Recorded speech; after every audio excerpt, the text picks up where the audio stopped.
జనసేన అధినేత పవన్ కళ్యాణ్, టీడీపీ అధినేత చంద్రబాబు త్వరలో పోలవరం నియోజకవర్గంలో పర్యటించనున్నారని మాజీ డీసీసీబీ చైర్మన్ కరాటం రాంబాబు తెలిపారు. ఇటీవలే పవన్ కళ్యాణ్తో కరాటం రాంబాబు భేటీ అయ్యారు.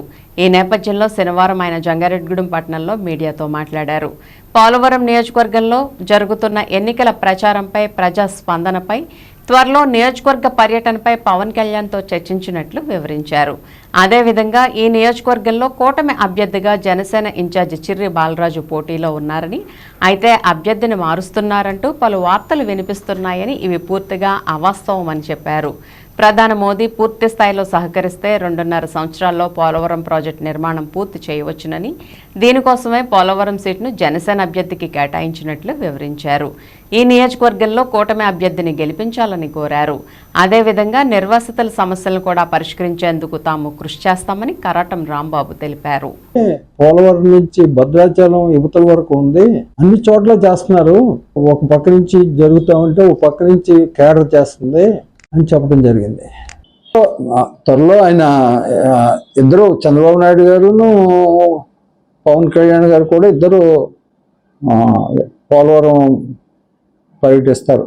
అవియర్స్ ఇది కూడా కన్ఫ్యూజ్ చేసేసినందువల్ల అది డిఫరెన్స్కి వస్తుంది. అస్తమాలు మారిపోతుంది అంటున్నారు. అస్తమాలు ఎవరు ఖండించట్లేదు దీని మీద.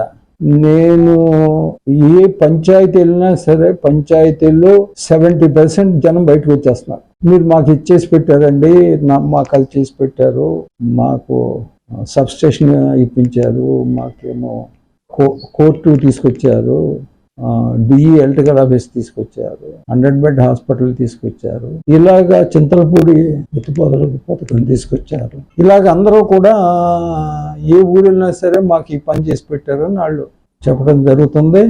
474 బ్యారన్ లైసెన్సులు ట్రైబల్స్ ఇప్పించారు. టొబాకో బ్యారన్ కట్టుకుంటాకి 85,000 రూపాయలు ఎల్టీ లోన్ ఇప్పించారు. 2,50,000 వ్యవసాయం చేసుకుంటాకి ఇప్పించా. వాళ్ళందరూ ఇప్పుడు కారులో తిరుగుతున్నారు. వాళ్ళ లైఫ్ స్టైల్ మారిపోయింది. పోగొండ కట్టించా.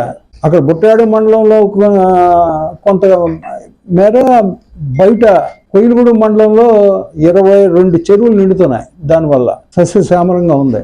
కొవ్వాడు అవుట్ ఫాల్స్ నుంచి కట్టించా. 50,000 ఎకరం ముంపు ఆగిపోయింది. వాళ్ళు 2 పంటలు పండుతున్నాయి. పోలవరం మండలం మొత్తం నిడదోలు వరకు ముంపు ఆగిపోయింది. పోగొండ వల్ల అత్తలి తాడేపూడి మండలం ముంపు ఆగింది. పోలవరం శంకుస్థాపన చేయించా. నా పొలం ఇచ్చేసాను. ప్రతి రోడ్డు వేయించా. మీ అందరికీ తెలుసు, మీ మీడియా అందరికీ తెలుసు, డెల్టా తోడు సమానంగా తీసుకొచ్చామని. చిర్రి బాలరాజు చదువుకున్నాడు, ఒక ఉద్యోగస్తుడు కొడుకు.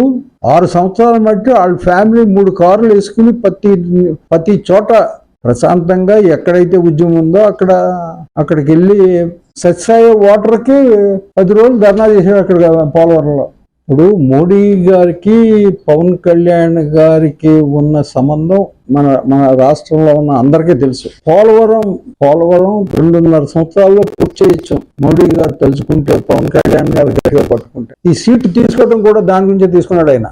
R&R ప్యాకేజీ ఈ 5 సంవత్సరాల్లో వాళ్ళకి రావాల్సింది హౌసింగ్ కానీ, 18 సంవత్సరాల పిల్లలకి డబ్బు ఇవ్వటం కానీ, వాళ్ళ పరిస్థితి అతి దారుణంగా తయారు చేసింది ఈ ప్రభుత్వం.